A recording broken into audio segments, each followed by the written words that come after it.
Assalamualaikum warahmatullahi wabarakatuh. Selamat siang semuanya. Halo teman-teman, perkenalkan kami dari kelompok 2, yaitu ada Risma, Reva, Riva, dan Kania.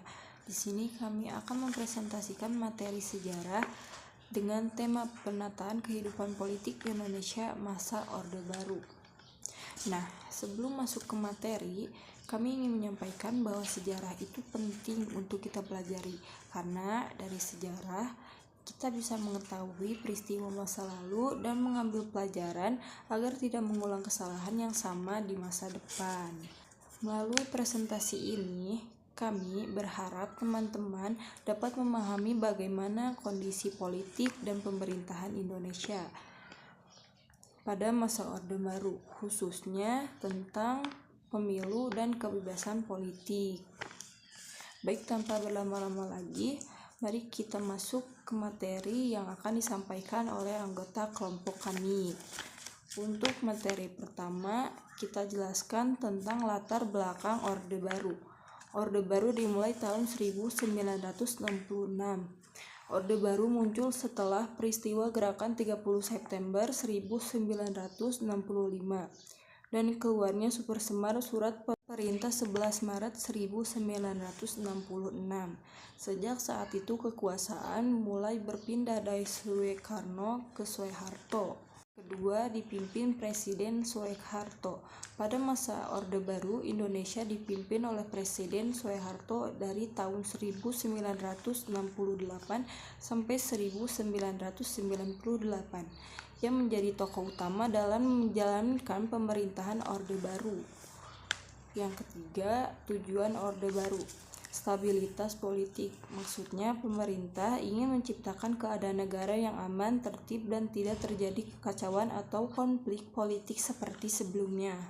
Dua, pembangunan nasional, artinya pemerintah fokus membangun negara seperti pembangunan jalan, sekolah, ekonomi, dan meningkatkan kesejahteraan rakyat. Dan yang ketiga yaitu melaksanakan Pancasila dan Undang-Undang Dasar 1945. Tujuannya agar kehidupan berbangsa dan bernegara kembali berpedoman pada Pancasila sebagai dasar negara dan Undang-Undang Dasar 1945 sebagai konstitusi. Baik, untuk materi selanjutnya akan disampaikan oleh teman saya. Oke, selanjutnya akan dibahas oleh saya. Saya akan membahaskan tujuan dan penataan politik. Tujuan penataan politik yang pertama ada menjaga stabilitas nasional. Artinya, pemerintah ingin keadaan negara tetap aman, tertib, dan tidak terjadi kekacauan politik. Stabilitas dianggap penting supaya pembangunan bisa berjalan lancar. Yang kedua, ada menghindari konflik politik. Maksudnya, pemerintah berusaha mencegah pertentangan antar partai politik atau kelompok masyarakat yang bisa menyebabkan perpecahan dan kerusuhan. Yang ketiga, ada memperkuat pemerintah pusat. Artinya, kekuasaan lebih dipusatkan pada pemerintah pusat agar keputusan cepat bisa diambil dan tidak banyak perlawanan dari daerah atau kelompok politik lain. Lalu, selanjutnya ada penyederhanaan partai politik. Yang pertama yaitu fusi partai tahun 1973. Pada masa Orde Baru, banyak partai politik digabung atau difusi menjadi hanya 3 kekuatan politik, yaitu PPP yang artinya Partai Persatuan Pembangunan, PDI yang artinya Partai Demokrasi Indonesia, dan Golkar golongan karya. PPP adalah gabungan dari partai-partai Islam. PDI adalah gabungan dari gabungan partai nasionalis dan Kristen. Golkar adalah kelompok pendukung utama pemerintah. Lalu, yang kedua ada tujuan penyederhanaan partai. Yang kesatu, mengurangi konflik. Dengan jumlah partai yang sedikit, persaingan politik diharapkan tidak terlalu tajam sehingga konflik antar partai bisa dikurangi. Lalu, poin kedua ada mempermudah pengawasan pemerintah. Lebih sedikit partai membuat pemerintah lebih mudah mengontrol kegiatan politik dan menjaga stabilitas sesuai dengan kebijakan Orde Baru. Selanjutnya akan dilanjutkan oleh teman saya. Oke, di sini saya akan menjelaskan tentang Peran Golkar dan juga dui fungsi ABRI. Peran Golkar. 1. Selalu menang pemilu pada tahun 1971 sampai 1997. Artinya, selama masa Orde Baru, Golkar selalu menjadi pemenang dalam setiap pemilu. Ini menunjukkan Golkar menjadi partai politik paling dominan saat itu. 2. Didukung oleh PNS atau pegawai negeri sipil.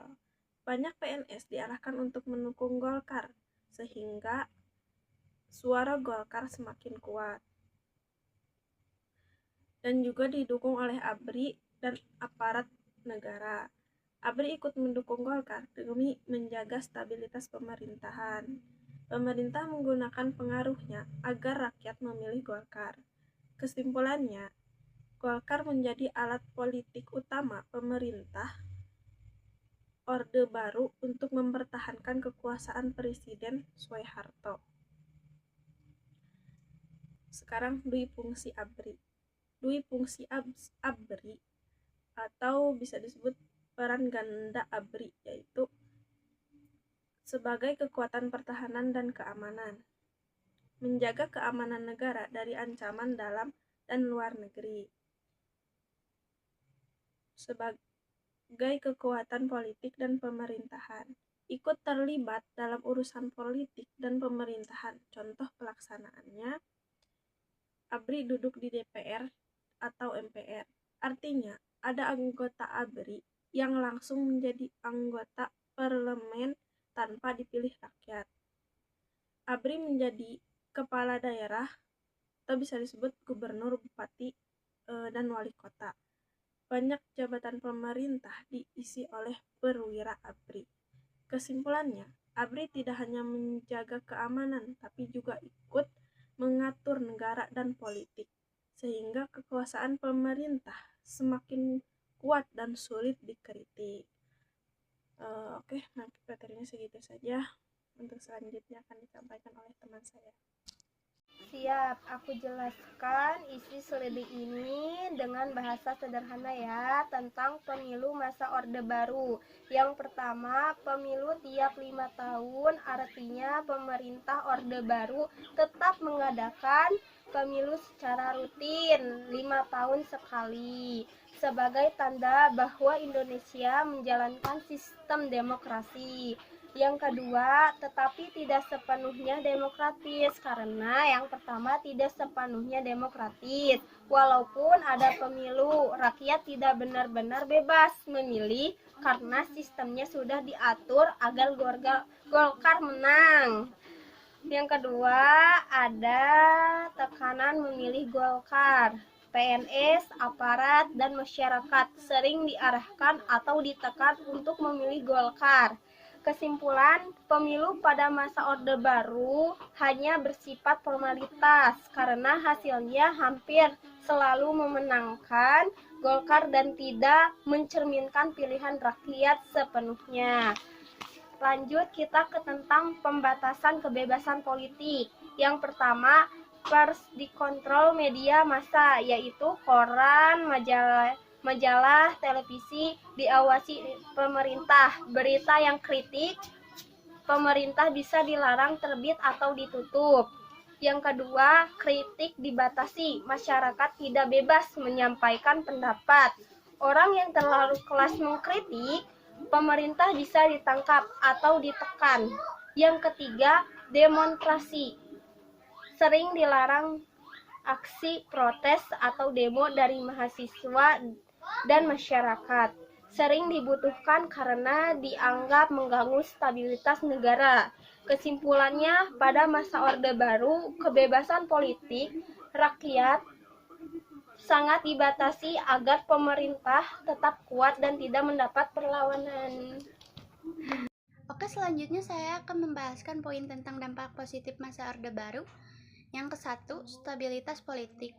Pada masa Orde Baru, kondisi politik relatif aman dan terkendali. Pemerintah berhasil menekan konflik antar kelompok politik sehingga negara terlihat stabil.